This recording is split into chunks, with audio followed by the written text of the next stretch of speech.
Over the years, Toastmaster Brown has heard romantic relationships described as a game of wits or a haunting game, even a waiting game. That's scary. To avoid coming out of the losing end of the game, Willie has learned to identify relationship red flags. The title, mispronounced or misspoke earlier, the title of his speech is Mismatch.com. Please help me welcome competent communicator, advanced leader bronze, Willie Brown.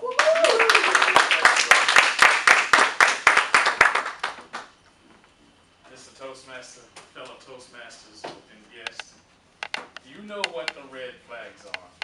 Some of them you set in place yourself, others you experience as you develop and go about blending these relationships and two people coming together. Now, this morning, I'm going to tell you a little story about a whole series of red flags. You see, I met a traveling sales lady on the internet. Now, I was on the internet for dubious reasons, other than, well, not to molest anybody, but I felt that it was a good way to go online and maybe meet some people because I was selling auto club memberships. So, but it was a dating website, I'll admit that. And I met the young lady, and we talked. We tried to do things right. We had phone conversations for a few days, and we decided to meet in a public place, well lit. And we met at a nice restaurant. We were in Raleigh, North Carolina. And I liked her right off because she didn't order much. She spent well within my means. And she bought a club membership. I was selling auto club memberships. And the check bounced. Red flag number 1. But she seemed nice. And I said, well, let's go out again. Let's see. So the next night we met again. And we sat down to dinner and had a nice conversation until she started asking me about traffic tickets that I had gotten some years back. I said, God, she's run a background check on me already. I said, well, it's okay. She's cautious. I kind of like that. But on the other hand, she could be a little bit paranoid. So, but I'm going to give her a shot. So, a couple of days later, actually, I got a phone call from her. She asked me, did I want to attend one of her sales events? I said, sure, I'll ride with you. So but she had to make a stop in Somerville to pick up some materials at her apartment. So we ride down to Somerville, and she got about 2 blocks from the apartment, and she pulled over into a Burger King parking lot. And I'm wondering what's going on, and she looked at me and said, do you mind waiting here until I get back? Now, she had told me that her ex-boyfriend was there and that it was a platonic relationship and he was going to be moving out in a couple of weeks. So I said, okay, we had a nice trip down. I said, all right, I'll overlook that little thing. So she came back and we proceeded on to the event, and that went well. And the next day we went out again. This is all within 1 week so far. And she told me about a $700 car payment that she had. Red flag number 3. $700 car payment, that's like having 2 kids. Now, I love kids. If it had been kids, that would have been just an amber flag.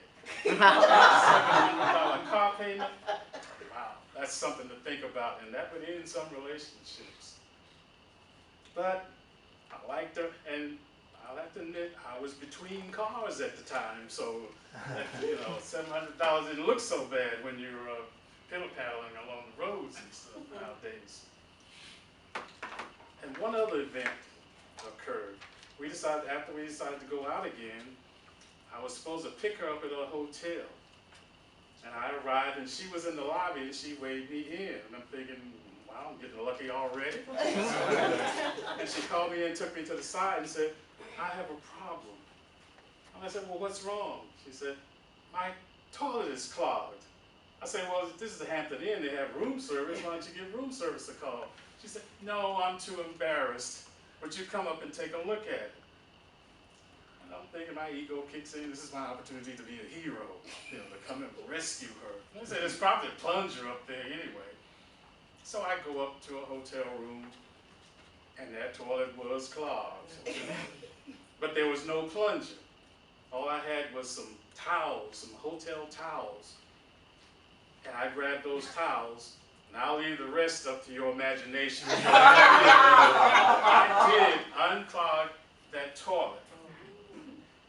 That was another red flag. I'm thinking, I'm teeter-tottering back and forth. I'm kind of hanging on a thread. But I said, all right, let me just stick around. She hadn't cut me yet. And this all in about 2 weeks after the first meeting, we were at her sister's house for Thanksgiving dinner. And I heard her, I didn't overhear this, I heard her loud and clearly tell her sister that I'm going to marry that man. And I knew right then that that was it. It was time to go. So some people think of relationships as a hunting game, a hunter versus prey. Some people look at it as a poker game. But it's none of those things, because it's a fishing game. Because before I could say goodbye, she had the hook in my jaw and was jerking me out of the water. Thank you. Okay, this is a little bit unusual. Toastmaster Lena Brown is requesting that we dispense of the 1 minute for Toastmaster Willie Brown. Is that okay, Willie? Yeah, that's fine. Yeah. Okay, so we're going to step right on into this. Toastmaster Lena Brown has something she wants to say in response to Willie. Okay, I get it now. She is requesting 5 to 7 minutes. She is speaking from the Advanced Communication Manual, The Entertaining Speaker, Project number 1, The Entertaining Speech. She is requesting 5 to 7 minutes. Her speech objectives are: entertain the audience by relating a personal experience, organize an entertaining speech for maximum impact. The title of her speech is Disharmony.com. Distinguished Toastmaster Lena Brown, you're on. Thank you.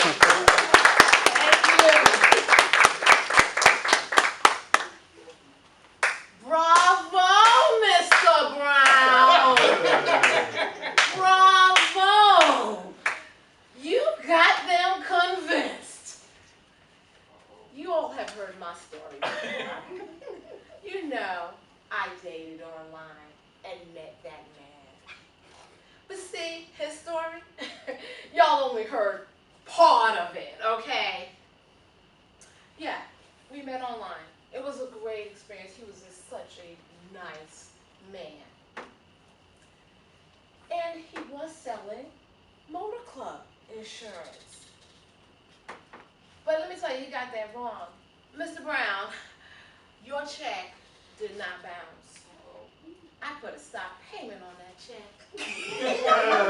After all, I told him I had AAA already. And I had the man already, so ain't no need of paying $59.95 a year to continue that farce. You know what I mean? I got him, so it's all right. And then, trying to tell the story about me giving a background check. Now, ladies, come on. Y'all can co-sign with me on that, right? Yes.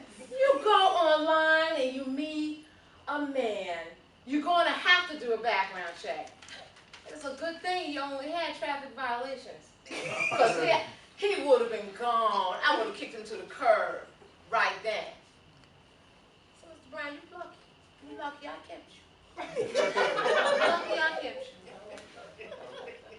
Now, you know, this whole thing about my $700 car payment, you really have a nerve talking about that.